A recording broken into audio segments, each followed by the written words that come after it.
여야가 오늘 공수처 설치 등 검찰개혁 법안 국회 본회의 부의를 놓고 정면 충돌했습니다. 이인영 민주당 원내대표는 내일 부의가 가능하다고 말했고 나경원 한국당 원내대표는 불법으로 법적 조치를 취하겠다고 맞섰습니다.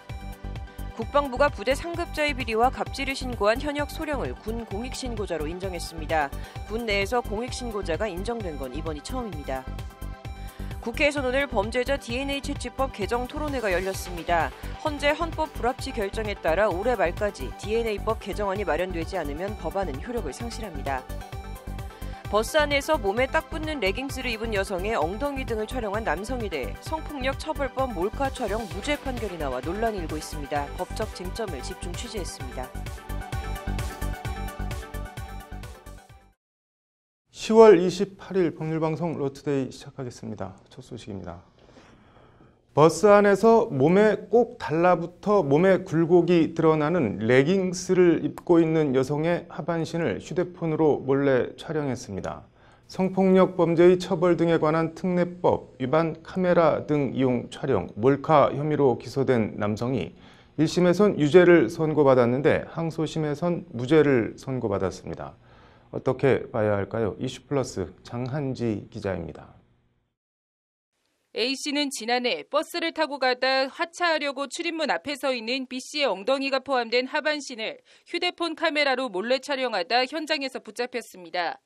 피해 여성 B씨는 당시 헐렁한 어두운 회색 운동복 상의와 하의는 발목까지 내려오는 검은색 레깅스를 입고 있었습니다. 경찰 조사에서 B씨는 기분 더럽고 어떻게 저런 사람이 있나 왜 사나 하는 생각을 했다고 진술했습니다. 성폭력처벌법 제14조 카메라 등 이용 촬영죄는 성적 욕망 또는 수치심을 유발할 수 있는 사람의 신체를 촬영 대상자의 의사에 반해 촬영한 자는 5년 이하의 징역 또는 3천만 원 이하의 벌금에 처한다고 되어 있습니다. 1심은 촬영 부위가 성적 욕망 또는 수치심을 유발할 수 있는 신체에 해당한다며 A씨에 대해 벌금 70만 원을 선고하고 성폭력 치료 프로그램 24시간 이수도 함께 명령했습니다. 하지만 항소심 판단은 달랐습니다. 의정부지법은 A씨에 대한 항소심에서 성폭력 처벌법 위반 유죄를 선고한 1심을 깨고 무죄를 선고했다고 오늘 밝혔습니다. 일단 대법원 판례는 피해자의 옷차림과 노출 정도, 촬영 의도와 경위, 장소, 각도, 촬영거리, 특정 신체 부위 부각 여부 등을 종합적으로 살펴 성폭력 처벌법 위반 여부를 판단하도록 하고 있습니다. 쟁점은 크게 두 가지입니다. 먼저 피해자의 옷차림과 노출 정도와 관련해 피해 여성이 입었던 옷이나 찍힌 부위가 성폭력 처벌법에서 규정하고 있는 성적 욕망 또는 수치심을 유발하느냐 여부입니다. 그렇지 않다는 것이 항소심 재판부 판단입니다. 레깅스는 운동복을 넘어 일상복으로 활용되고 피해자 역시 이 같은 옷차림으로 대중교통에 탑승해 이동했다. 레깅스를 입은 젊은 여성이라는 이유로 성적 욕망의 대상이라고 할 수 없다는 것이 재판부 판단입니다. 재판부는 이에 성폭력처벌법은 피해자의 성적 자유와 함부로 촬영당하지 않을 자유를 보호하기 위한 것이지만 촬영한 부위가 성적 욕망 또는 수치심을 유발할 수 있는 다른 사람의 신체에 해당된다고 단정하기 어렵다고 판시했습니다. 레깅스가 일상복이어서 성적 욕망 대상이 안 된다는 취지의 오늘 판결에 법조계에선 좀 갸우뚱하며 이해하기 힘든 판결이라는 의견이 많습니다. 문제는 레깅스가 아니라는 지적입니다. 이 사건에서 너무 레깅스에 초점을 맞출 게 아니라 그 레깅스의 특성상 어쨌든 신체 굴곡이 잘 드러나는데 엉덩이 부분을 촬영했다는 거잖아요. 그렇기 때문에 저는 청바지를 입었다 할지라도 그냥 사실 일반 바지라도 타인의 엉덩이를 찍는 건 적절하지 않은 거죠. 네. 그래서 저는 오히려 항소심이 좀 이상하다고 생각해요. 또 다른 쟁점은 대법원 판례가 기준으로 정하고 있는 촬영 의도와 특정 부위 부각 여부입니다.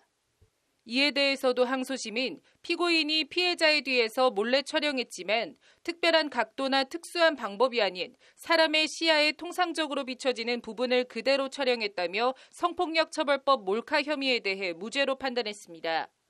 몰래 여성의 신체를 촬영한 것은 부적절하고 피해자에게 불쾌감을 준 것은 분명하다면서도 성적 수치심을 유발할 정도의 촬영은 아니다라는 게 재판부 판시입니다. 결과적으로 엉덩이가 찍히긴 했지만 엉덩이만 일부러 부각해 찍은 게 아니어서 무죄라는 취지의 판결입니다. 이에 대해서도 상당히 이례적이라는 평가가 많습니다. 당연히 성적 수치심을 느낄 만한 부위이기 때문에 저는 카메라 등 이용 촬영죄에 충분히 유죄가 나올 만한 사안이고, 일부러 그 엉덩이를 찍으려고 찍은 게 아니고 그냥 뭐 이렇게 일상적인 자기가 촬영을 하다가 그 엉덩이가 우연히 나왔다거나 네. 그런 정도라면 모르겠지만 어쨌든 상당히 이례적인 항소심 재판부는 피해자가 경찰 조사에서 당시 심정에 대해 기분이 더럽고 어떻게 저런 사람이 있나 왜 사나라고 진술한 데 대해서도 이러한 진술이 불쾌감이나 불안감을 넘어 성적 수치심을 나타낸 것이라고 단정하기 어렵다고 판시했습니다. 불쾌감과 성적 수치심의 차이와 경계선을 두고도 논란이 일고 있는 가운데 대검 2017 범죄 분석 통계에 따르면 2007년에서 2016년 10년 사이 성폭력 처벌법 몰카 범죄는 11배 이상 폭증했습니다. 법률방송 장한지입니다. 군 내부에서 1호 공익신고자가 나왔습니다. 국방부가 군 내부 고발에 대해 공익신고를 인정한 건 환영할 일이지만 마냥 반길 수만은 없는 씁쓸한 얘기가 있습니다. 앵커 브리핑입니다. 모 사단 포병대대 A 소령은 지난해 6월 직속상관인 B 중령이 간부들로부터 금전을 객출해 사적으로 사용하고 폭언과 욕설 등의 갑질을 했다며 상급부대인 군단 헌병대에 이와 같은 사실을 신고했습니다. 조사 결과 신고 내용은 모두 사실로 밝혀졌고 군단 징계위원회에서 B 중령은 감봉 1개월의 징계를 받았습니다. 처벌 수위에 대한 논란은 있을 수 있지만 여기까지는 정상적으로 일이 처리됐는데 문제는 그 다음 조치입니다. 군단에서 직속상관 비리를 고발한 A 소령을 상관 모욕 혐의 등으로 징계위에 회부한 겁니다.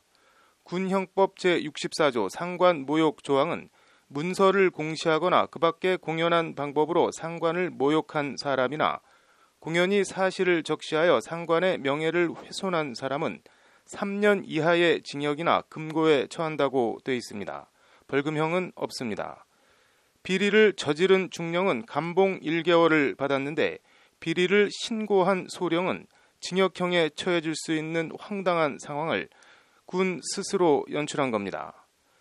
이에 지난해 10월 A 소령은 군단의 이런 조치는 내부 공익신고에 대한 명백한 보복 행위에 해당한다며 신고로 인한 신분상 불이익이 발생하지 않도록 조치를 취해줄 것을 국방부 청렴 옴부즈만에게 요청했습니다.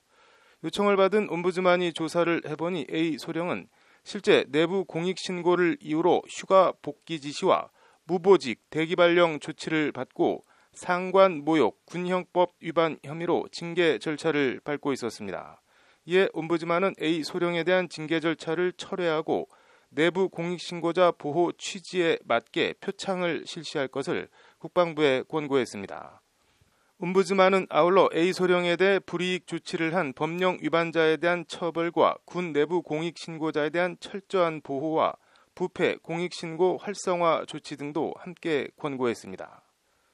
국방부는 오늘 이 같은 권고를 받아들여 A 소령을 군 내부 첫 공익신고자로 인정하고 관련 후속 조치를 취하기로 했다고 밝혔습니다. 국방부는 이에 따라 A 소령에 대한 징계 절차를 철회하고 향후 인사에서 A 소령의 의사를 반영하는 등 내부 공익신고로 받은 신분상 불이익 조치를 원상 회복하는 한편 내부 공익신고 사건 전반에 대해 수사해 수사 결과에 따라 엄중하게 조치하겠다고 밝혔습니다. 네, 국방부 청렴 옴부즈만 제도는 군내 비리 해소와 자정을 위해 지난해 10월부터 시행된 제도입니다. 만일 이 제도가 시행되지 않았다면 A 소령이 어찌 됐을지는 짐작하기 어렵지 않습니다. 신고 전용 메일을 통하면 장교나 부사관, 일반 사병 누구든지 군내 부패나 부조리 공익신고, 갑질 피해 신고를 할 수 있습니다. 청렴 옴부즈만 제도가 잘 뿌리내려 운영되길 바랍니다. 앵커 브리핑이었습니다.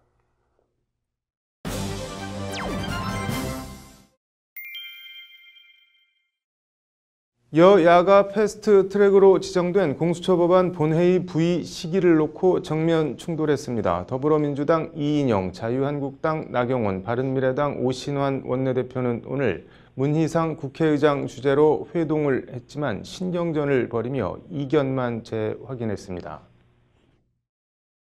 민주당 이인영 원내대표는 회동 후 기자들과 만나 검찰개혁 법안과 관련해서 법제사법위원회의 숙려 기간이 오늘로 종료된 것으로 보고 내일부터 부의할 수 있다는 말씀을 문 의장께 드렸다며 공수처 법안 본회의 부의를 기정사실화했습니다.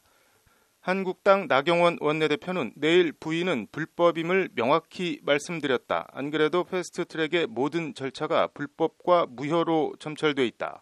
이 불법적인 부의에 대해서 할 수 없이 법적인 검토를 거치고 조치할 수밖에 없다고 부의 불가 입장을 분명히 했습니다. 미래당 오신환 원내대표는 29일 부의는 패스트트랙 기본 취지에 맞지 않는다. 최초로 헌정 역사에 남기 때문에 신중하게 판단해 주십사 문 의장에게 말씀드렸다고 말했습니다. 문희상 의장은 일단 내일 부의는 하되 상정은 추후 여야 협의를 지켜보며 결정하겠다는 입장으로 보입니다.